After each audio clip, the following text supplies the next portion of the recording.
इस वीडियो में हम फ्लूइड डायनामिक्स के कुछ इम्पोर्टेंट एमसीक्यूज़ की डिस्कशन करेंगे जो कि टर्मिनल वेलोसिटी और इक्वेशन ऑफ कंटिन्यूटी और साथ में ही बर्नौलीज़ इक्वेशन के ऊपर बेस्ड है। तो चलिए इनको वन बाय वन सॉल्व करते हैं। पहला क्वेश्चन है हमारा आज के लेक्चर में और this is related to terminal velocity के two solid pairs of the same metal but with masses m and 8m। दो सॉलिड पेयर्स है, मटेरियल दोनों का सेम है लेकिन एक का मास m है और दूसरे का मास है 8m। अब fall simultaneously into viscous fluid, किसी विस्कस फ्लूइड में एक साथ दोनों फॉल कर रहे। Their terminal velocities are v and av। इनकी जो टर्मिनल वेलोसिटीज है तो m वाले मास की टर्मिनल वेलोसिटी v है और 8m वाले मास की टर्मिनल वेलोसिटी av है। और हमें कह रहा है कि ये जो a है यहाँ पर आप इस a की वैल्यू को फाइंड करें कि ये a किस चीज़ के इक्वल है, हमने इसको फाइंड आउट करनी है। अब ये सिंपल मैथमेटिकल क्वेश्चन है, इसमें हमने मैथमेटिक्स करनी है और बहुत मैथमेटिक्स है। तो कैसे करेंगे? इस क्वेश्चन का मसला यह है कि इसमें रेडियस का कोई जिक्र नहीं है, जो कि टर्मिनल वेलोसिटी रेडियस पे डिपेंड करती है उसके फॉर्मूले में, लेकिन वो हमें पता नहीं है। तो हम कोई ऐसा रिलेशन ढूंढ लेते हैं जहाँ से हम रेडियस को पुट करें और फिर रेडियस को हम रिप्लेस करें मास m के साथ ताकि हमारा इक्वेशन बन जाए। तो कैसे करेंगे?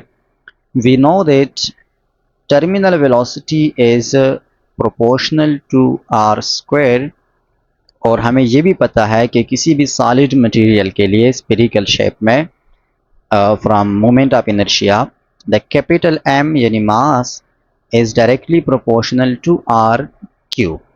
ठीक है, ये इक्वेशन से निकल आता है, मैथमेटिकल रिलेशन है, इसका कोई फिजिकल बेस नहीं है। ये ना कहे आपके मास कैसे रेडियस पे डिपेंड करता है, डेफिनेटली मास डेंसिटी पे डिपेंड करता है या उस मटेरियल की अपनी इंट्रिंसिक प्रॉपर्टी है, बट इक्वेशन से m is directly proportional to r cube. हमें कि ऐसा इक्वेशन बना रहे जिसमें इस r को हम रिप्लेस करें m के साथ, यानी मास को हम पुट करें क्योंकि हमें मास गिवन है। तो अब यहाँ पर r जो है इस इक्वेशन में, यहाँ पर ये जो आर स्क्वायर है इसकी जगह पर कैपिटल M को पुट करें तो वेलोसिटी इज प्रोपोर्शनल टू, अच्छा ये डायरेक्टली हम कैसे पुट करेंगे? यहाँ से m is directly proportional to r cube.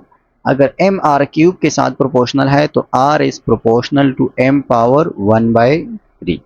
ये r की जगह हमने पुट करना है तो m पावर 1/3 को हम पुट करेंगे, तो ये m टू द पावर 1/3 है और r की जगह पर अपना स्क्वायर आ जाएगा। So what this is equal to? This is equal to v is proportional to m to the power 2/3। ये वाला रिलेशन हमने निकालना था जिसके बेस पर अब आगे हम a की वैल्यू को फाइंड करेंगे। तो कैसे a की वैल्यू को अब हम फाइंड करेंगे? इसके बेस पर देखिए दो मटेरियल्स हैं, एक के लिए मास को हम 8m पुट करेंगे और वेलोसिटी को, टर्मिनल वेलोसिटी को av पुट करेंगे। दूसरे के लिए मास m है और टर्मिनल वेलोसिटी v है। तो दो इक्वेशंस आ जाएंगे इसके बेस पर। एक के लिए जो इक्वेशन आएगा that is equal to v is directly proportional to m power 2/3 और दूसरे के लिए आ जाएगा av इज डायरेक्टली प्रोपोर्शनल, क्योंकि दूसरे की टर्मिनल वेलोसिटी av है, वो सिर्फ v नहीं है, क्वेश्चन में हमें गिवन है यहाँ पर।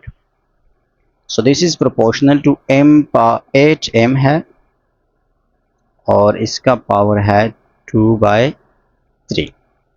ये दो इक्वेशंस आ गए और इन दोनों इक्वेशन से हमारा गोल ये है कि हम a की वैल्यू निकालें। तो a की वैल्यू को कैसे निकाल सकते हैं हम? अगर दोनों को आप गौर से देखें, अगर हम इस इक्वेशन 2 को इक्वेशन 1 पर डिवाइड करें तो दोनों में से v कैंसिल आउट हो जाएगा और हम a की वैल्यू को इजीली निकाल सकेंगे। तो सिंपली इक्वेशन 2 को 1 पे डिवाइड करें, 1 को भी 2 पर कर सकते हैं लेकिन वो डायरेक्टली a की वैल्यू हमें नहीं देगा, वो 1/a की वैल्यू देगा। हमें a की वैल्यू चाहिए तो इक्वेशन 2 को इक्वेशन 1 पर डिवाइड कर लेते हैं। चलिए इसको नेक्स्ट स्लाइड पे करते हैं। सो इक्वेशन 2 क्या है? av is directly proportional to 8m to the power 2/3 और हमने इसको डिवाइड करना है v और इस साइड पे आ जाएगा m पावर 2/3। ठीक है, अब यहाँ पर इस साइड v के साथ कैंसल आउट, तो a इज, अच्छा दो इक्वेशंस को जब हम कंपेयर करते हैं ना, यहाँ पर भी प्रोपोर्शनलिटी है, यहाँ पर भी प्रोपोर्शनलिटी, तो हम सिंपली इसको इक्वलिटी पर रिप्लेस कर सकते हैं। यहाँ पर हम इक्वलिटी लिख सकते हैं दोनों प्रोपोर्शनलिटीज़ की जगह पर। कैसे लिख सकते हैं? a is directly proportional to b और a is directly proportional to c। अब अगर हमने इन दोनों को डिवाइड करना है ना, तो यहाँ से आ जाएगा a इज़ इक्वल टू के बी, किसी कांस्टेंट को पुट करेंगे, यहाँ पर आ जाएगा a इज़ इक्वल टू के सी, यहाँ पर भी कांस्टेंट।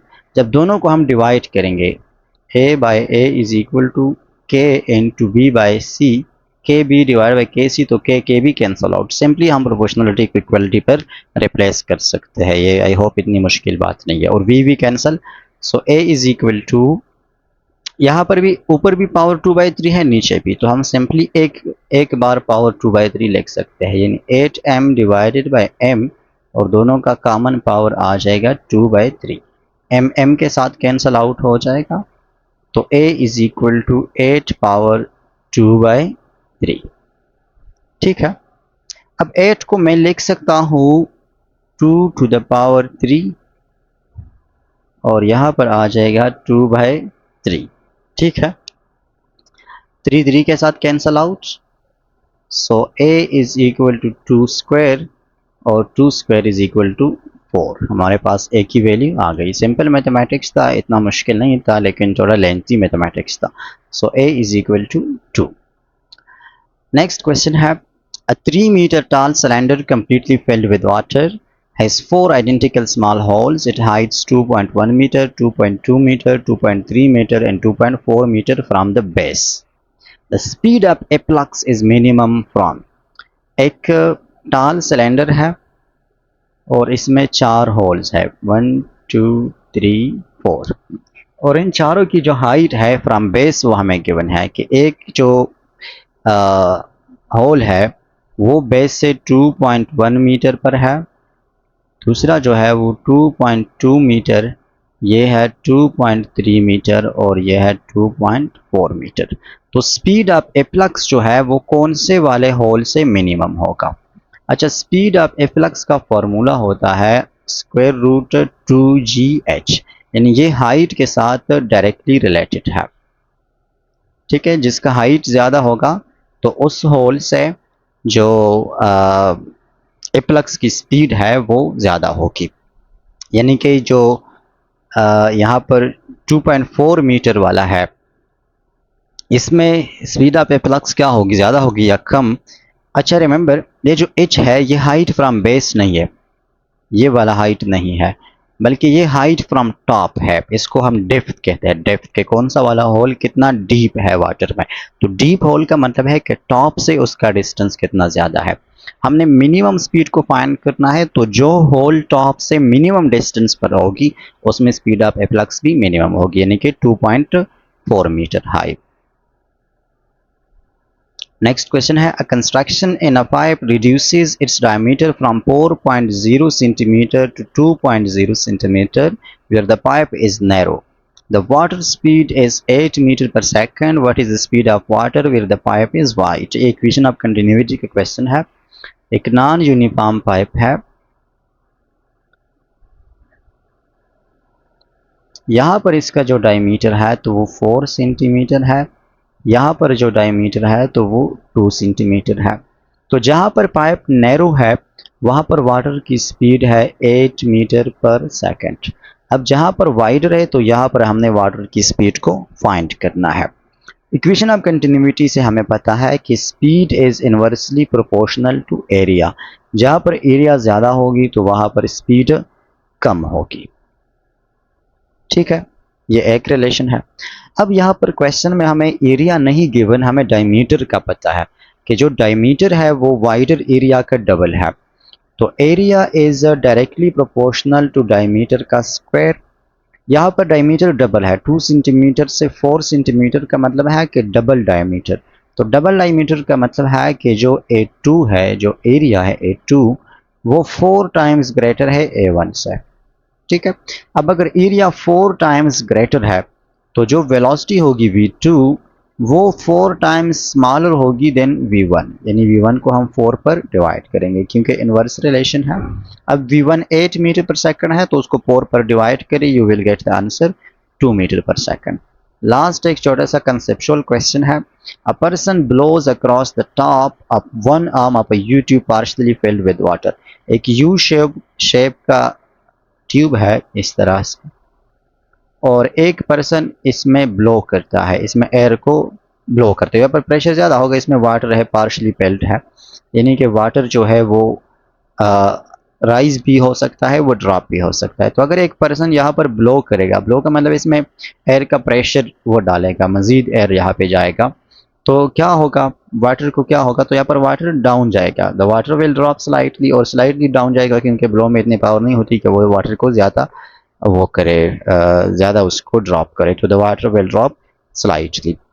ये थोड़ा सा डिस्कशन था हमारा, आई होप के आपको इसकी समझ आई होगी।